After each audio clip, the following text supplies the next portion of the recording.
So, fellowship is our second core value in our church. And, yesterday we talked through prayer, and the concept of it was a conversation, both individually and corporately, with the Lord and ourselves. And primarily, our prayer should be focused and centered around our study of Scripture.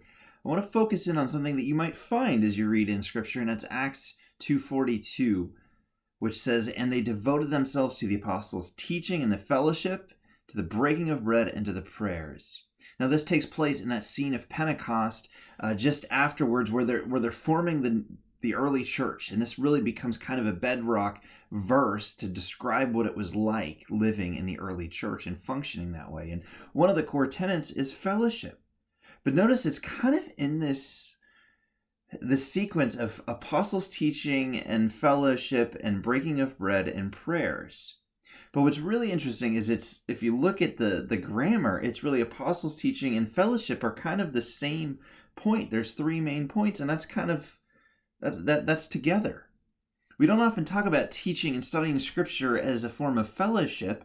We focus more on preaching as a form of teaching, and fellowship's the thing you do afterwards, where you grab coffee or a pastry or whatever. Fellowship's the fun part of church, and you got to get through the teaching to get to the fun part.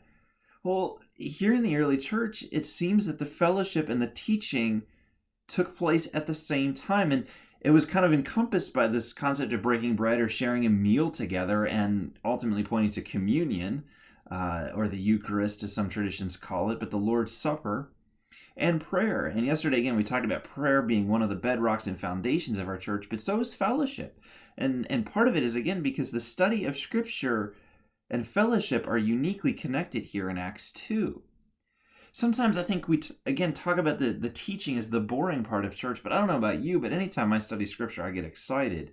Yeah, I'll be honest, some of the Old Testament laws aren't exactly the most energizing read I've ever had, but still the fact that the Lord is speaking to me is energizing enough. And when I get to spend time with a group and we study the Word together, to me, that's really, really where I get energy from.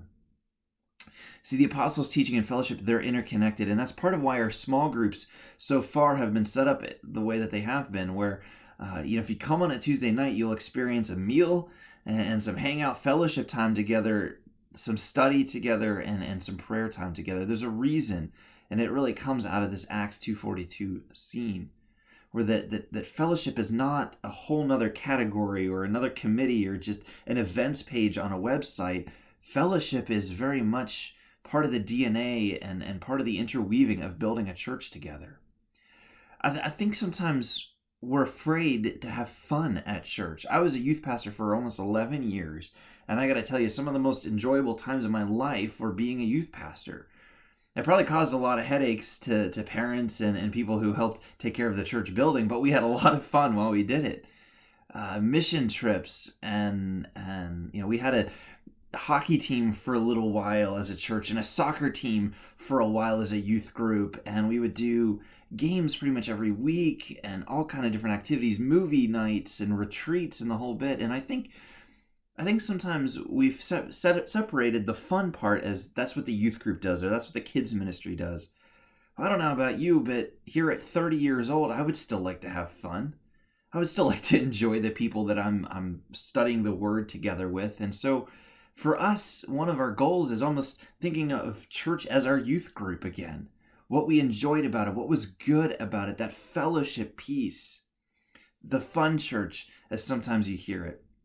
One of the beauties of growing up in Western Pennsylvania, for those of you that are new to the area, is this is truly Mr. Rogers' neighborhood. This is where he was born and raised, where he filmed. This is where he did ministry. He was an ordained Presbyterian pastor. This is Mr. Rogers' neighborhood. All right, this is a community that's meant to be like we all used to tune into PBS and watch. Why can't church be that way? Why can't we actually enjoy the people we surround ourselves with? That's our goal here. That when you come not necessarily because the preaching's good or the worship's good, but because your best friends are here. The people you do life together are here. One of the things about COVID that I've seen is it's not necessarily the activities that have been taken away. Don't get me wrong, that's not always been fun. It's the relationships that I haven't been able to spend time with. That I haven't been able to do those things with the people that I love and want to be around. I haven't been able to go to the ball games or hockey games. I haven't been able to go to restaurants and hang out with a group of friends or mini golf or bowling or any of that stuff. And I think that's one of the things I'm looking forward to, and looking forward to even more so as a church pastor, is just doing the things that I normally do, but with people that I love and I want to surround myself with.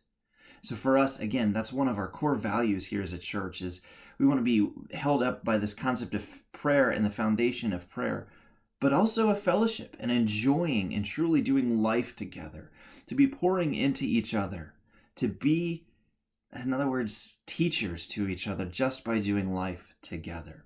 That's where the unique connection in Acts 2:42 of the apostles' teaching and fellowship come together.